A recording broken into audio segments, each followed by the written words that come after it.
আসসালামু আলাইকুম viewers, welcome to my channel BD pharmacy course.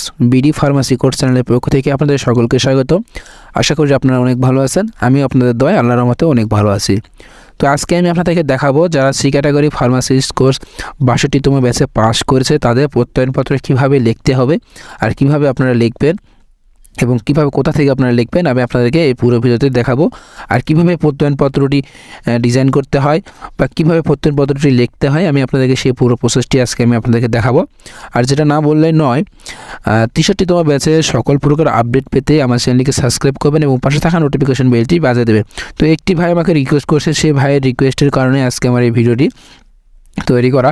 তো ভাইটা আমাকে রিকোয়েস্ট করছে যে ভাই আমরা ৬২তম ব্যাচে পাস করেছি, তো রেজিস্ট্রেশন নাম্বারের জন্য যে প্রত্যয়নপত্রটি ডিজাইন করতে হয় বা যে প্রত্যয়নপত্রটি লিখতে হয় তার একটি নমুনা কপি দিলে অনেক উপকার হতো। তো তার রিকোয়েস্টের কারণে আমার এই ভিডিওটি বানা।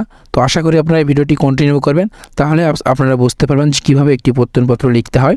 তো চলুন এবার আমরা ভিডিওটি শুরু করা যাক। আর ভিডিওটি শুরু করার আগে আপনাদের কাছে রিকোয়েস্ট, যারা আমার চ্যানেলে নতুন অবশ্যই আমার চ্যানেলটিকে সাবস্ক্রাইব করবেন এবং পাশে থাকা নোটিফিকেশন বেলটি বেঁধে দেবেন। তো যারা অলরেডি আমার চ্যানেলটিকে সাবস্ক্রাইব করে রাখছেন তাদেরকে অসংখ্য ধন্যবাদ। যারা এখন আমার চ্যানেলটিকে সাবস্ক্রাইব করে রাখেনি দয়া করে আমার চ্যানেলটিকে সাবস্ক্রাইব করে দেবেন। তো চলুন এবার প্রত্যয়নপত্রটি আমি আপনাদের দেখাচ্ছি যে কীভাবে আপনারা প্রত্যয়নপত্রটি লিখবেন। তো চলুন এবার মেইন টপিকে চলে যাওয়া যাক। রেজিস্ট্রেশন নাম্বারের জন্য যে প্রত্যয়নপত্রটি লিখতে হয় তার নমুনা কপি আমি আজকে আপনাদেরকে দেখাবো। তো প্রথমে আপনারা কম্পিউটার থেকে যাদের ফার্মেসির প্রেসক্রিপশন পেড আছে বা ফার্মেসির প্যাড আছে তারা শুধু কম্পিউটার থেকে প্রিন্ট আউট করে নেবে, আর যাদের ফার্মেসির প্রেসক্রিপশন বা প্যাড নেই তারা কম্পিউটার থেকে টাইপিং করে তারা A4 সাইজের একটা পেজে তারা প্রিন্ট করে নেবে। তো প্রথমে আপনারা এইভাবে লিখে নেবেন বিসমিল্লাহির রহমানির রহিম, তারপরে আপনার ফার্মেসির নাম লিখে নেবেন। তো ফার্মেসির নাম লিখে নেওয়ার পরে নিচে তাই সেই ফার্মেসির লোকেশন দিবেন। আমি যেভাবে আপনাদেরকে দেখাচ্ছি ঠিক এইভাবে আপনারা লোকেশনটি দিয়ে দিবেন। আমি আমার ইচ্ছা মতো একটি দিয়ে আমি আপনাদেরকে বোঝাচ্ছি, কিন্তু আপনাদের যে ফার্মেসির নাম এবং যে ফার্মেসির লোকেশন সেই লোকেশনটা আপনি এখান থেকে দিয়ে নেবেন। তো দিয়ে দেওয়ার পর নিচে আসবেন, আসার পর এভাবে একটি আপনারা বাম পাশে দেখছেন সূত্র এবং ডান পাশে দেখছেন তারিখ, এভাবে লিখে নেবেন। লিখে নেওয়ার পরে এরকম বড়োভাবে লিখে নেবেন প্রত্যয়নপত্র।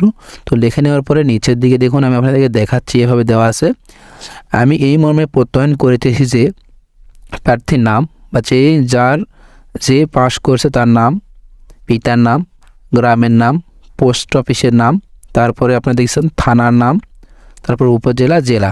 আপনাদেরকে এটা লিখে নিতে হবে। আমি এই মর্মে প্রত্যয়ন করিতেছি যে নাম অমুক, নাম, পিতার নাম, গ্রাম, পোস্ট অফিস, থানা, উপজেলা, জেলা। উপরে এইটুকু লিখে নেওয়ার পরে নিচে লিখবেন আপনারা তিনি আমার ফার্মেসিতে গত ৩ বছর যাবত, মানে এখানে যেটা চেঞ্জ করতে হবে আমি লাল রং দিয়ে আমি এখানে মার্ক করে দিয়েছি, তাহলে বুঝতে পারবেন যে এখানে আপনারা চেঞ্জ করতে হবে। তিনি আমার ফার্মেসিতে গত ৩ বছর যাবত নিষ্ঠা এবং সততার সাথে সেলসম্যান হিসেবে কাজ শিখছেন। তাহার ড্রাগ লাইসেন্স না থাকায় আমার মালিকানাধীন ফার্মেসির নাম দেবেন, মেসার্স জীবন মণ্ডল ফার্মেসি, ঠিকানা দিবেন। আপনার ফার্মেসির নাম এবং ঠিকানা এখানে দিয়ে দিবেন। তো দিয়ে দেওয়ার পরে নিচে দেখতেছেন এই ফার্মেসির ড্রাগ লাইসেন্স, মানে আপনি যে ড্রাগ লাইসেন্সের মাধ্যমে রেজিস্ট্রেশন নাম্বারের জন্য আবেদন করবেন সেই ড্রাগ লাইসেন্স নাম্বারটি আপনি এখানে দিয়ে দিবেন। তো ড্রাগ লাইসেন্স নাম্বারটি দিয়ে দেওয়ার তো পরে আপনি দেখেন আমি যে জায়গা চেঞ্জ করতে হবে আমি কিন্তু এখানে লাল রং দিয়ে দিয়েছে, তারপরে বুঝতে পারছেন এই জায়গায় আপনারা চেঞ্জ করে নেবেন।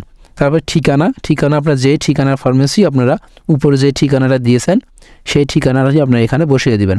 তো দেওয়ার পর নিচের দিকে আসবেন, আসার পর এর অধীনে সি ক্যাটাগরি ফার্মাসি কোর্স ৬২তম ব্যাচের ভর্তি হন এবং সফলভাবে কোর্সটি সম্পন্ন করেন, যাতে আমার কোনো আপত্তি ছিল না। আমি স্বেচ্ছায় তাকে ফার্মাসি কোর্সের রেজিস্ট্রেশন নম্বর উত্তোলনের অনুমতি প্রদান করিলাম। তারপর নিচে দেখতেছেন আমি তাহার সর্বাঙ্গী মঙ্গল কামনা করি।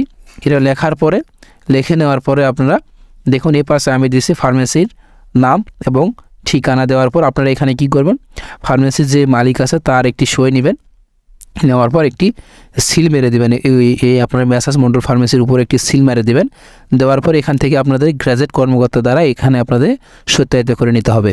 আর এখানে যখন আপনারা এখানে মালিকের সই এবং সিল দিবেন, তখন এখানে আপনার তারিখটি বসে দেবেন।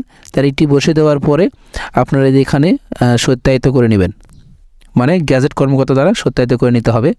তো এবার এখানে আপনার যখন এই তারিখটি এখানে সিল এবং সই দেওয়ার সময় আপনারা এখানে তারিখ দিবেন, দেওয়ার পরে এখানেও তারিখ দিবেন, দেওয়ার পরে এখানে আপনারা গ্যাজেট কর্মকর্তা দ্বারা যারা বিসিএস ক্যাডার তাদের থেকে এখান থেকে আপনারা সত্যায়িত করে নেবেন। সত্যায়িত করে নেওয়ার পর এটা আপনারা অনলাইনে স্ক্যান করে পিডিএফ 1 MB একটি পিডিএফ আপনাদের লাগবে, 1 MB একটি পিডিএফ সাইজে আপনারা এটা স্ক্যান করে আপনারা পিডিএফ রেখে দেবেন। তো আমি আবার প্রথম থেকে আমি আপনাদেরকে একটু বলে দিচ্ছি। আমি এই মর্মে প্রত্যয়ন করতেছি প্রার্থীর নাম, পিতার নাম, গ্রামের নাম, পোস্ট অফিস, থানা, উপজেলা, জেলা। তিনি আমার ফার্মেসিতে গত 3 বছর যাবৎ নিষ্ঠায় এবং সততার সাথে সেলসম্যান হিসেবে কাজ শিখছেন। তাহার ড্রাগ লাইসেন্স না থাকায় আমার মালিকানাধীন মেসার্স মন্ডল ফার্মেসির ঠিকানা দিয়ে দিবেন। এই ফার্মেসির ড্রাগ লাইসেন্স, আপনার ড্রাগ লাইসেন্সটি যা আছে দিয়ে দিবেন। এর অধীনে সি ক্যাটাগরি ফার্মাসি কোর্স 62তম ব্যাচের ভর্তি হন এবং সফলভাবে কোর্সটি সম্পূর্ণ করেন, যাতে আমার কোনো আপত্তি ছিল না। আমি স্বেচ্ছায় তাকে ফার্মাসিস্ট কোর্সের রেজিস্ট্রেশন নম্বর উত্তোলনের অনুমতি প্রদান করলাম। তারপরে এভাবে আমি তার মঙ্গল কামনা করছি, এভাবে আপনারা লিখে নিয়ে এভাবে আপনারা কম্পিউটার থেকে প্রিন্ট আউট করে আপনারা সত্যায়িত করে নেবেন। তো ভিডিওটি যদি আপনাদের উপকারে আসে আর ভিডিও যদি আপনাদের ভালো লাগে, অবশ্যই আমার চ্যানেলকে সাবস্ক্রাইব করবেন এবং পাশে থাকা বেল আইকনটি বাজিয়ে দিবেন। আর 63তম ব্যাচে সকল প্রকার আপডেট পেতে আমার চ্যানেলটিকে সবাই সাবস্ক্রাইব করবেন। আশা করি সবাই আমার চ্যানেলটিকে সাবস্ক্রাইব করবেন। আর যারা অলরেডি আমার চ্যানেলটিকে সাবস্ক্রাইব করে রাখছেন তাদেরকে অসংখ্য ধন্যবাদ। যারা এখনও আমার চ্যানেলটিকে সাবস্ক্রাইব করে রাখেনি দয়া করে আমার চ্যানেলটিকে সাবস্ক্রাইব করে দেবেন। তো সব ভালো থাকবেন, সুস্থ থাকবেন, খোদা হাফেজ।